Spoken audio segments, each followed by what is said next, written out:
think our reverence for the truth might have become a bit of a distraction that is preventing us from finding consensus and getting important things done. You're a rabid progressive.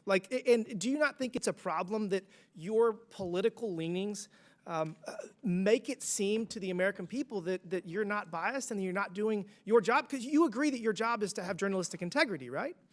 Absolutely, but there is a strong firewall between the newsroom and anything that I Let's do. talk about the newsroom. You have 87 registered Democrats, not a single Republican in your editor board. So, I mean, how does that work to give us the perception that you're doing your job of actually delivering unbiased information? Well, I would agree with you that that number is a concern if it is accurate. I do believe that we need to have journalists who represent the full breadth of the American society so that we can report well for all Americans. Well, I think that you are failing. I realize you've only been there for a year, but I just really think that while it is a small portion of your budget, you very much should expect to restructure your revenue streams, because I don't think that NPR is necessarily worth saving. Do you believe that America is addicted to white supremacy?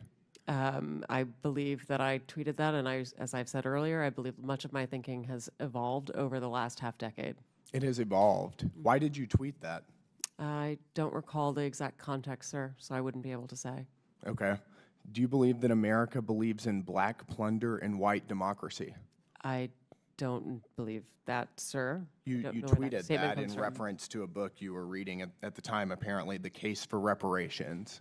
I don't think I've ever read that book, sir. You tweeted about it. You said you took a day off to fully read The Case for Reparations. You put that on Twitter in January of 2020. Apologies, I don't recall that I did. Okay. I no doubt that your tweet there is correct, but I don't recall that. Okay. Do you believe that white people inherently feel superior to other races? I do not. You don't. You tweeted something to that effect. You said, I grew up feeling superior. How white of me. Why did you tweet that? I think I was probably reflecting on what it was to grow up in an environment where I had lots of advantages. It sounds like you're saying that white people feel superior. I don't believe that anybody feels that way, sir. I was just reflecting on my own experiences. Do you think that white people should pay reparations? I have never said that, sir. Yes, you did. You said it in January of 2020. You tweeted, yes, the North, yes, all of us, yes, America, yes, our original collective sin and unpaid debt, yes, reparations, yes, on this day. I don't believe that was a reference to fiscal reparations, sir. What kind of reparations was it a reference to? I think it was just a reference to the idea that we all owe much to the people who came before us. That's a bizarre way to frame what you tweeted. Should NPR continue to get taxpayer money? Should PBS get taxpayer money? As you saw from the intro, our favorite, CEO from the NPR, I forgot her name again. I remember her name was Mar or Mayor. I think they say it like that. But when I see Bill Maher, they have the same name. And you see why I get confused with this? You see why I get messed up with names? But I digress. Today's hearings were a disaster for NPR. The CEO lied to Congress and could not name a single registered Republican at the company. It's time to defund NPR. Taxpayers should not be forced to subsidize national propaganda radio. Do you agree with that sentiment? Let me know in the comment section. What are your thoughts and your perspectives on this? And I think what was the best part, some of the best moments, I gave it to you in the intro, was the fact that this lady kept getting caught lying, right? She kept getting caught lying. Like the congressman asked her, hey, you're super progressive. How you can tell us that NPR isn't biased, right? Why should an organization that exclusively, and you saw when they made the comparisons, actually you're going to see in this next clip how they make a comparison between how many times they reference the far left versus the far right. And it leads into this narrative, and this is not really a narrative. It's an observation I think many Americans have realized about our media. It's overwhelmingly dominated by Democrats, liberals. I talk about this all the time. Media, journalism is the most liberal profession in the world, and their bias it's part of the reason why they lost credibility in the eyes of the American people, I believe. Here, I want you guys to check out this clip before I go into more clips in the main event, where you see this congressman pretty much just articulate. He hit at PBS and NPR CEOs about how exactly their approaches give off this perception, aka this reality, of them being a biased organization and nothing more than a propaganda arm of the Democratic Party. Let's take a look. Kirger, in 2023, when PBS had a program, Washington Week with the Atlantic, and when President Biden's mental acuity was questioned, one of the reporters claimed the GOP was lying. Another reporter, Jeffrey Goldberg, who's been in the news of late, described Biden as, quote, mentally acute. Were you aware if there were any dissenting opinions on that program that day? I don't know from that day, no. There were not. But fortunately, there was a debate in, I believe, June of 2024 where the American people and the world found out just who was lying. The Democrats, Jeffrey Goldberg, and PBS. Ms. Marr, I'm sure you're aware that Hunter Biden had a laptop. I am, sir, yes. Okay. And there were many stories written about said laptop. Yes, sir. And in 2020, unfortunately, NPR's managing editor for news refused to cover the story, and he branded it a, quote, waste of time, not a real story, and a distraction. And instead, unfortunately, of NPR investigating, they ran a puff piece that led with, experts say attack on Hunter Biden addiction deepens stigma for millions. It's unfortunate that NPR ignored the Hunter Biden laptop story, but y'all did talk quite a bit about the debunked Russia collusion. Do you know how many times NPR interviewed Adam Schiff about Congressman, collusion? I would love to say that we actually believe we made a mistake on the Hunter Biden laptop story. And I appreciate that. Thank you. How many times did y'all interview Adam Schiff about the Russia collusion? I'm sorry, I don't have that number. It was 25 times. You know how many times NPR interviewed Chairman of this committee, Oversight Committee, Jamie Comer, about the Biden impeachment inquiry, or the Hunter Biden tax evasion and illicit business dealings of the Biden family? I'm sorry, I don't know. I believe that's 0, so it's 25-0. Ms. Kirger, you're aware there's a political spectrum. It goes all the way from the far right to the far left and everywhere in between. Would it trouble you to hear that for 6 months there was an analysis done on PBS's NewsHour from June to November of 2023 where they found that far right that term was used 162 times and far left was only used 6 times? Do you find that troubling? I don't know the study that you're referring to, and I'd be very interested in seeing it and understanding how they came up with those numbers. Media Research Center did a 6-month analysis, and it's not how do you find it. You either say far right or it's terms. Yeah. They use the term far right 162 times, far left 6 times. That's a 96-4% skew. You're also aware that you covered the GOP and Democratic National Conventions in 2024? Yes, we did. Okay. Interestingly, 72% of the coverage of the GOP convention was negative, 88% of the Democratic convention was positive. Shouldn't be surprising when you have anchors like Amna Noat, who described the Republican rhetoric as, quote, outright racism and, quote, echoing white supremacy. There's so many clips, guys. I don't even know where to begin. But this hearing here, I think everyone in America should see this.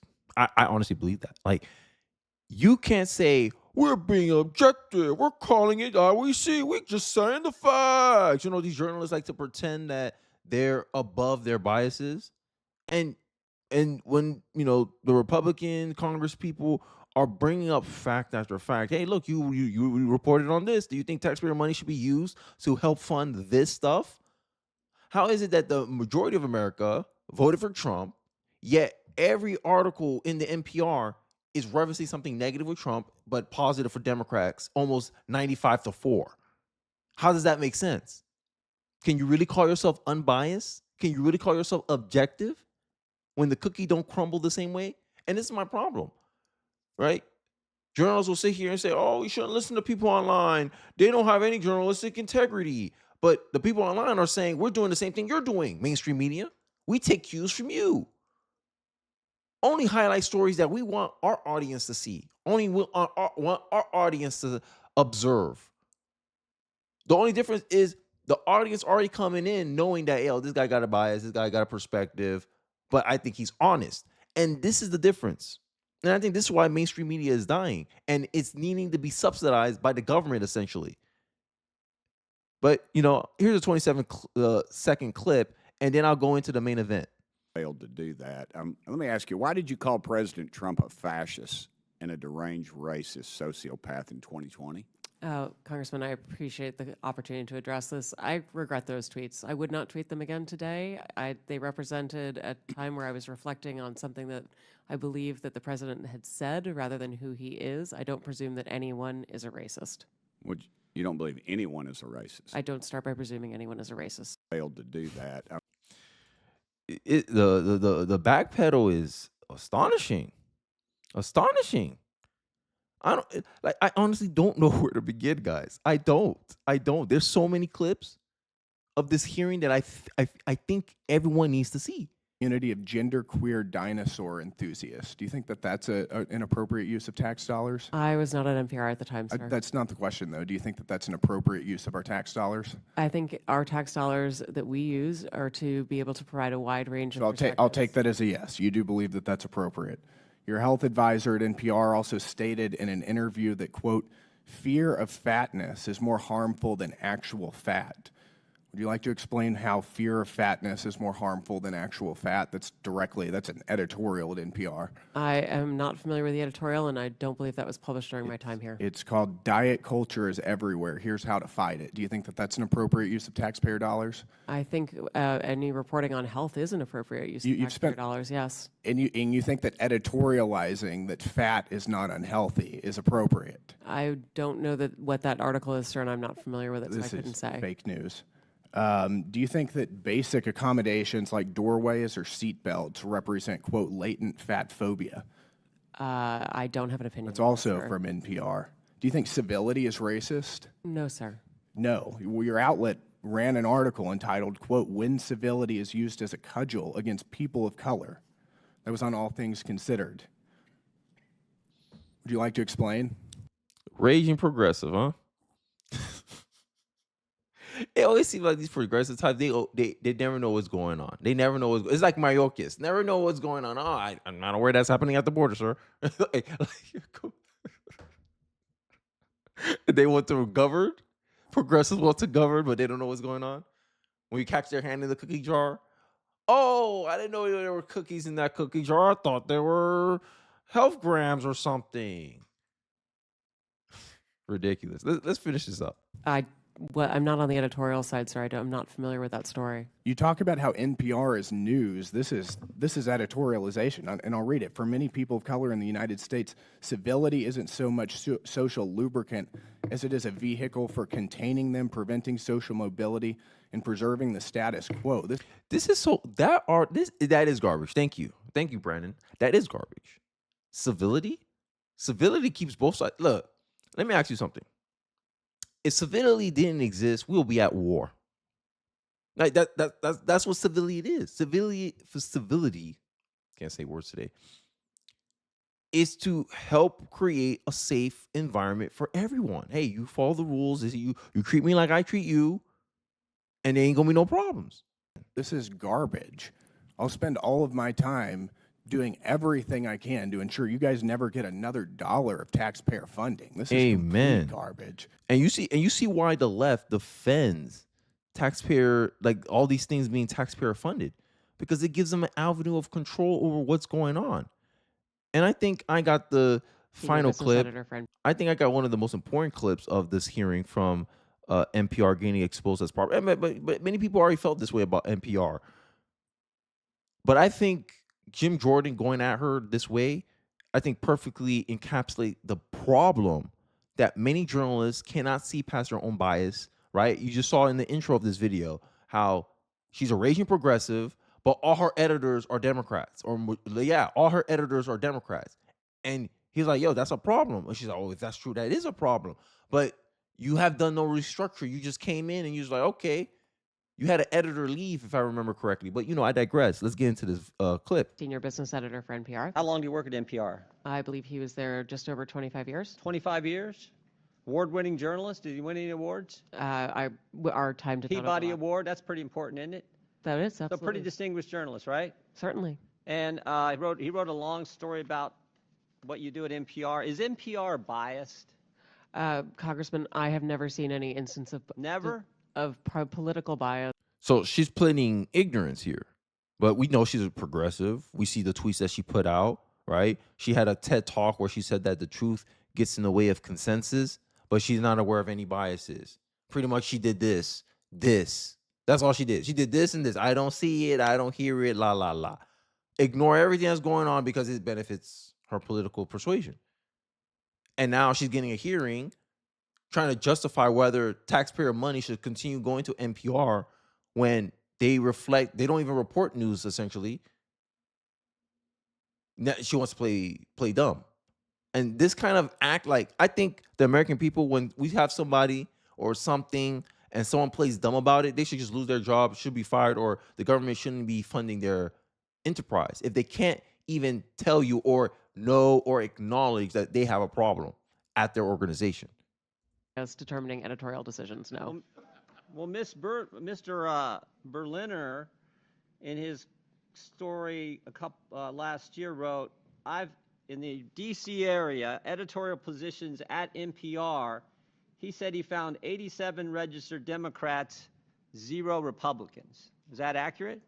We do not track the numbers or the voter registration, but I find that Was concerning. award-winning journalist who worked 25 years at NPR, Mr. Berliner, was he lying when he wrote that? I am not presuming such. I just we don't track that information about our journalists. 87 to 0?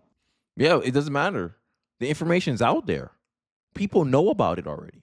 And you felt no need to confront that or adjust that or fix that? Sometimes what they say, weaponized incompetence? This is political incompetence right here. Oh, I forgot to deal with a problem that happens to push a worldview that I believe in. But you say you're news.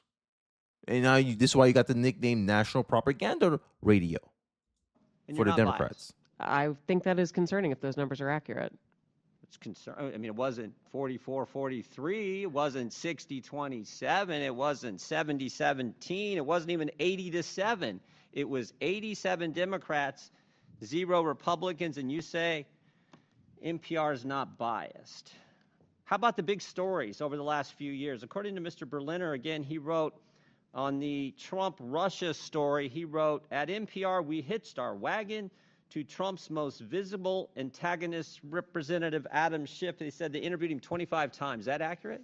I was not there at the time, but those numbers sound accurate. Yes. Those sound accurate. But then he said when the Mueller report came out and Robert Mueller said he found no evidence of collusion, he said Russiagate faded from our programming. Is that accurate? Again, I was not there at the time. I couldn't say. You couldn't say? I was not at NPR at the time. You didn't prepare for that? You knew we were going to ask you about this guy, didn't you? It's come up like 6,000 times already in the hearing.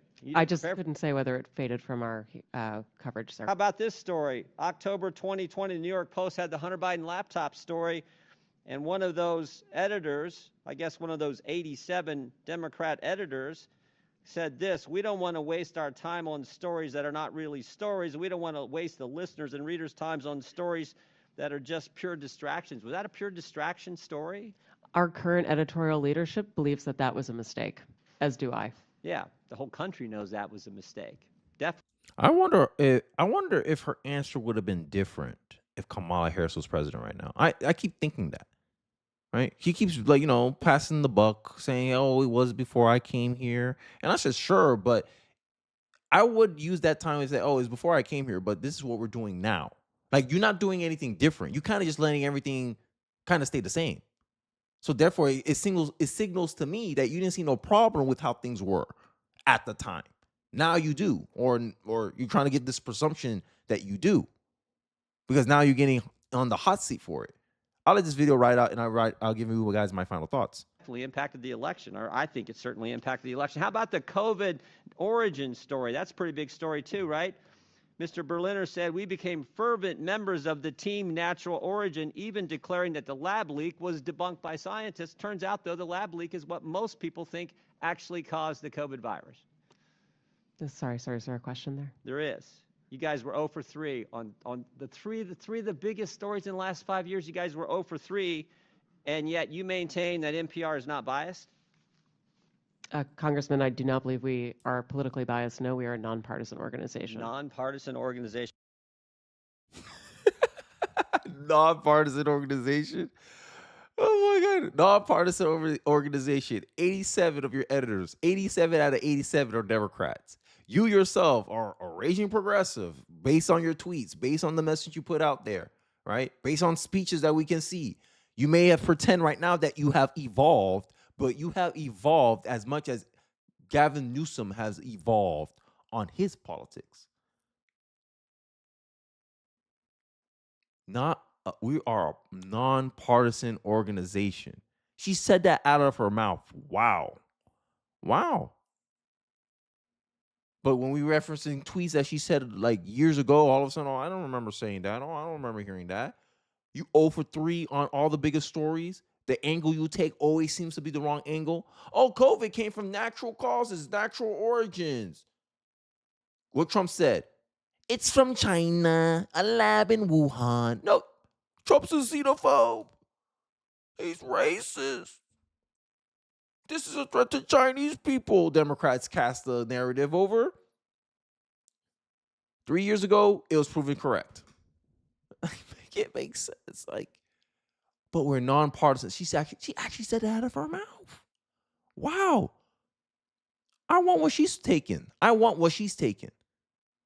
If after all that you hear that, and NPR tells you with a straight face that we're a nonpartisan organization, yeah, I'll laugh in their face, honestly.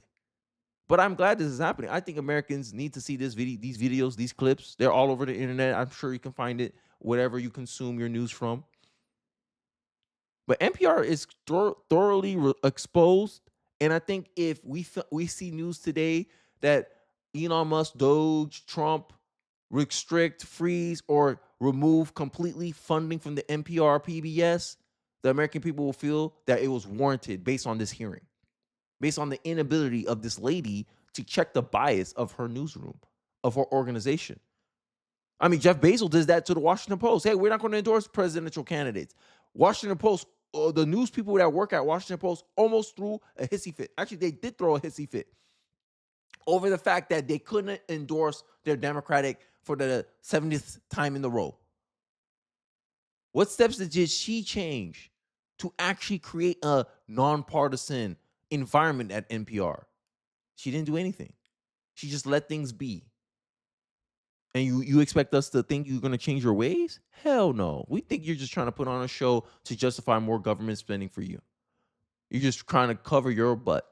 But I digress. Let me know your thoughts in the comment section. But I'll be interested to hear how you take or how you feel about NPR being confronted on her past comments, her leadership, her process, exposing some of the biases in NPR and how she did nothing really to check it. I'd like to hear your thoughts in that comment section below. Don't forget to like, comment, subscribe. Please share this video if you feel so inclined. It really does help me out in the algorithm. And I'll catch you guys on the next one. Peace.